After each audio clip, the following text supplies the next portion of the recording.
talk to us about your reaction with the record-breaking violence we've had over the past couple of years. Yeah. Your plan, if you're mayor, what are you going to do about Sure. it? Well, first of all, I think it's just simply outrageous what's happening to Milwaukee in this violence.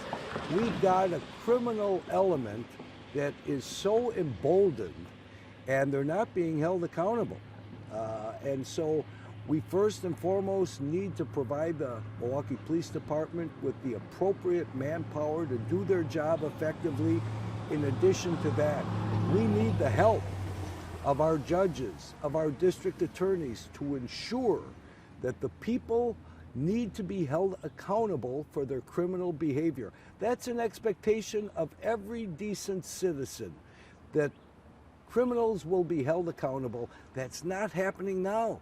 We're getting too much of this revolving door.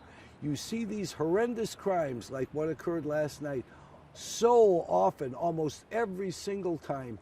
An individual caught doing that has a record a mile long, shouldn't even be out on our streets, and yet they are.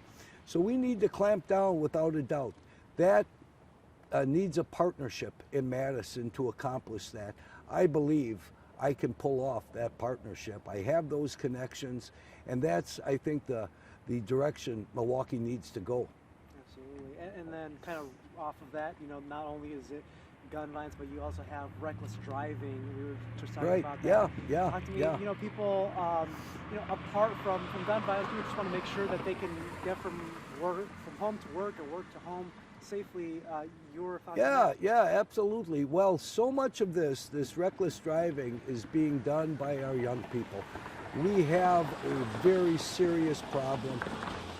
Kids growing up in environments that are just outrageous. No love, no direction, no support. We need to work with our kids and intervene at an early age. But first and foremost, a message needs to be sent. This is not going to be tolerated.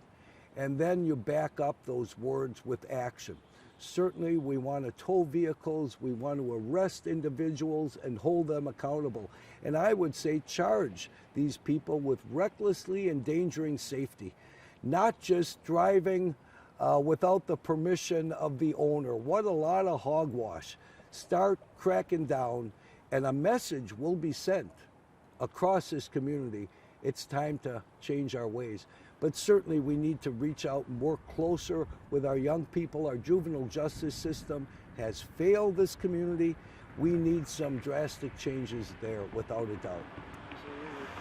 Obviously, those are top of mind issues for everybody across the city. What else is on your priority list for Milwaukee if you become mayor? Well, I want to restore our neighborhoods. I think certainly everyone in Milwaukee wants a thriving and prosperous downtown. That's a given. But beyond that, I think sadly, over the last decade or more, we've neglected our neighborhoods, and we've seen a steady decline. The neighborhoods are a backbone of any community, and we need to support our small business operators.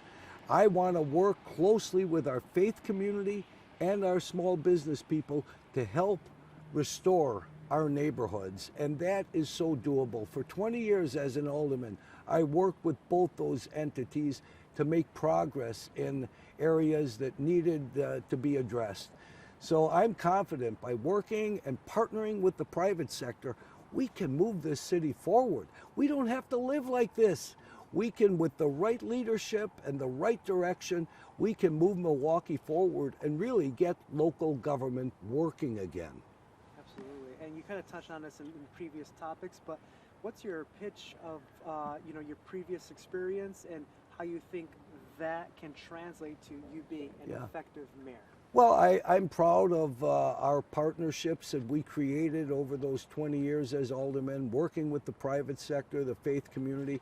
Just the fact that for 20 years, I represented this district or near here that was 70% minority, but they returned me to office 5 times because I took care of business and I got things done.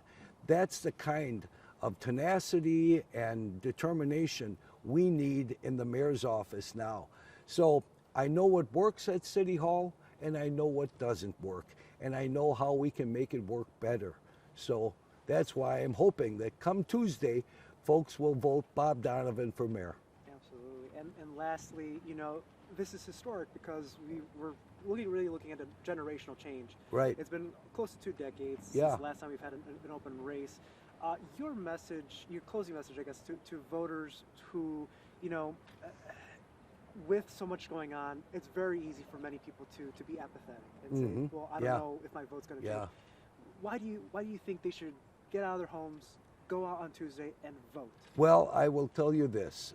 Milwaukee is facing serious problems. We all know that. So the voters of Milwaukee have a choice to make. Do we continue down the same old path? Do we continue to elect more of the same? Or do we make a change? Do we go in a better direction?